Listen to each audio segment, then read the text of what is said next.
Olá pessoal, sou Luiz Rorato, escritor, poeta, empresário, etc. E tenho mais um recado importante para vocês. Aliás, é com muita preocupação e estranheza que assistimos essas manifestações de caminhoneiros, não todos, é lógico, uma minoria, obstruindo rodovias e, enfim, pregando e promovendo o caos por uma causa, no mínimo, equivocada, para não usar outros adjetivos igualmente apropriados. Da mesma forma, vemos com mais preocupação ainda as manifestações financiadas por alguns empresários igualmente equivocados, pedindo a volta da ditadura militar nas portas dos quartéis, enfim. É muito triste que tenha pessoas que ainda tenha esse saudosismo sobre os anos de chumbo, os anos sombrios. Um período de 21 anos que o Brasil viveu sob o caos, sob o medo, a população brasileira vivia sob o estigma do medo. Era muito triste aquilo, e a pessoa ou não sabe o que é aquilo, ou não fez a leitura correta, ou era beneficiado por aquilo, e depois que veio a democracia, perdeu as benesses que os anos de chumbo lhe concediam à sua família, aos seus pais, seus avós, e é muito triste. Mais triste ainda é ver jovens que não têm a menor ideia do que nós passamos, com esse pseudo-saudosismo, achando que aquilo era bom, aquilo era horrível, para quem não sabe. Eu vivi aquilo, odiei, detestei, abominei.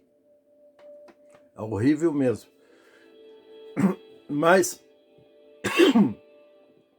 como eu já disse exaustivamente aqui em vários vídeos nesse canal, quem não tem nada a oferecer, tipo o atual eleito e o atual ocupante da cadeira de presidente, aí vai passar a vida usando de subterfúgios, usando de palavras demagógicas, usando de demagogia para iludir os incautos, os desinformados, os iletrados, os analfabetos funcionais, os analfabetos políticos.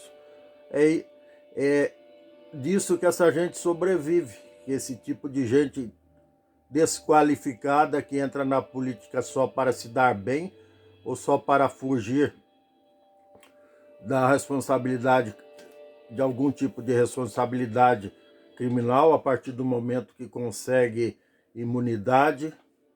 Enfim, são esses os motivos reais que promovem gente desqualificada. Só que os caras são bons de gogó, bom de discurso, e engana os incautos. Mas nem todos somos incautos. Esse é o azar dessa gente, por isso que eles não se criam, não se perpetuam no poder. Então aqui, só para justificar tudo isso que eu estou falando, eu vou passar alguns números reais do segundo turno da eleição para presidente, onde estava disputando o atual ocupante da cadeira e o ex-presidiário, que acabou sendo eleito com uma margem mínima de em torno de 1%, mas que significam mais de 2 milhões de votos. Para ser exato, deixa eu ver aqui na minha colinha, 2.139.645 votos separam um do outro. Então isso não caracteriza, nem significa o menor indício de fraude eleitoral. Seria fraude eleitoral se a diferença fosse menos de 1.000 votos, por exemplo. Nem assim seria, mas poderia caber uma recontagem, mas com a diferença de mais de 2 milhões de votos é insanidade, é não saber perder, que leva as pessoas a acreditar ou desacreditar nas urnas eletrônicas, desacreditar na justiça eleitoral. Até porque os dois, juntando os dois, como eu já disse também, juntando os dois não dá um. E eu vou provar isso em números. Agora, vejam bem, para essas eleições, o Brasil tinha um universo de 156.454.011 eleitores habilitados a votar. O vencedor do pleito, o Lula, ele teve 60.345.999 votos. O derrotado insatisfeito teve 58.206.354 votos. Ou seja, o ganhador ficou com 50,90 e o perdedor com 49,10. Então, precisamente deu quase 2% de diferença, e não um como eu havia dito antes. Só que o perdedor, ou não necessariamente ele, mas os fanáticos dele, os torcedores dele, não pessoas que necessariamente queiram que o Brasil melhore. Porque qualquer pessoa que quer que o Brasil melhore, não votou em nenhum dos dois. Porque todas as pessoas que sabem avaliar bem o perfil de um político, de um candidato, sobretudo a presidente da República, sabem que nenhum dos dois serve. Isso, vamos desprezar a ficha criminal de ambos. Por mais éticos e honestos que esses dois seriam, mas não são, né? Todo mundo sabe. Eles não têm qualificação. Isso eu preciso gritar isso. Eles não têm qualificação para ser presidente. Eles não têm qualificação para ser prefeito de uma cidade de 3 habitantes. Ele, a mulher e mais um. Então, é uma coisa óbvia. Eu não contrataria ninguém em sã consciência, por mais ignorante que seja, contrataria uma pessoa que não estudou medicina para ser médico na sua empresa, ou sequer iria fazer uma consulta médica com uma pessoa que não estudou medicina. Da mesma forma, eu não contrataria como advogado uma pessoa que não estudou direito e não tem a qualificação da OAB, não tem a certificação da OAB, da Ordem dos Advogados do Brasil. Já cansei de repetir isso aqui também. Esses dois não têm qualificação para ser executivo de um país gigante, de um país que já foi a 7ª economia do mundo, hoje está caindo, justamente pela incompetência acumulada dos dois sucessivamente. Então, e eles acham que são maioria porque não são maioria, eu vou provar. Daquele universo de 156 milhões de eleitores, o ganhador, ele teve 38,57% só de votos, enquanto que o perdedor teve 35,37%. Ou seja, não é a maioria dos eleitores que querem nenhum nem outro. Isso já está provado. A soma de votos brancos, nulos e abstenção. Abstenção é quando a pessoa está injuriada e simplesmente não vai votar. A soma de abstenção no caso do ganhador é de 90, a abstenção, votos nulos, e mais os votos do perdedor, porque quem votou no Lula foi para não votar no Bolsonaro, e quem votou no Bolsonaro foi para não votar no Lula. Ou seja, até os votos deles mesmos são votos de rejeição, não são votos de aprovação. Muito pouca gente aprova o Bolsonaro e muita pouca gente aprova o Lula. Muito pouco mesmo, menos de 20%, talvez menos de 10% da população aprova esses dois. Então, foram votos de rejeição. Vou repetir. Os votos do Lula foram votos de rejeição total ao Bolsonaro. E os votos do Bolsonaro foram os votos de rejeição total ao Lula. Até porque o Bolsonaro, em todas as pesquisas ao longo do pseudo-governo dele, porque eu não considero que isso foi um governo, isso foi um caos, um desastre, os votos o índice de rejeição do Bolsonaro oscilava entre 53% e 55%, 56%. Então é um índice de rejeição muito grande. Para quem não sabe, índice de rejeição é o seguinte: mesmo que o cara fosse candidato único à presidência, ele não ganharia. Por que não ganharia? Porque ele ia ter menos votos do que a soma de votos brancos, nulos e abstenções. Isso vale para os dois, Lula e Bolsonaro. O índice de rejeição dessa cabocada aí é gigantesco.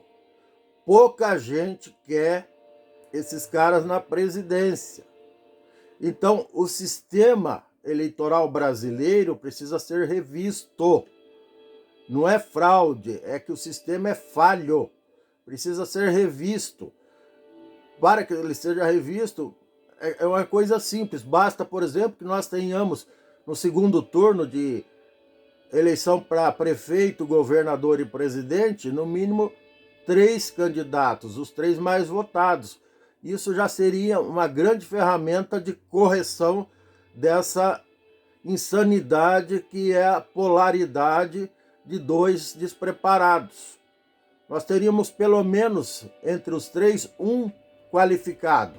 E com certeza esse qualificado, salvo engano, se houvesse equilíbrio no tempo, ou seja, se a disputa fosse justa, com a distribuição igualitária dos recursos para as campanhas, e da mesma forma a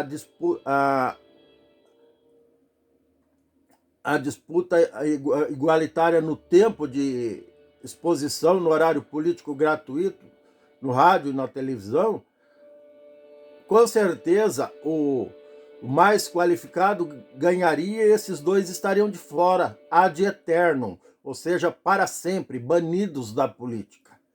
E seguindo no raciocínio aqui de que eles perderiam, mesmo que fossem candidatos únicos, tanto Lula quanto Bolsonaro, como eu já disse, do universo total de votos, o Lula teria só 38,57% dos votos e o Bolsonaro só 37,2% dos votos do universo de eleitores habilitados a votar.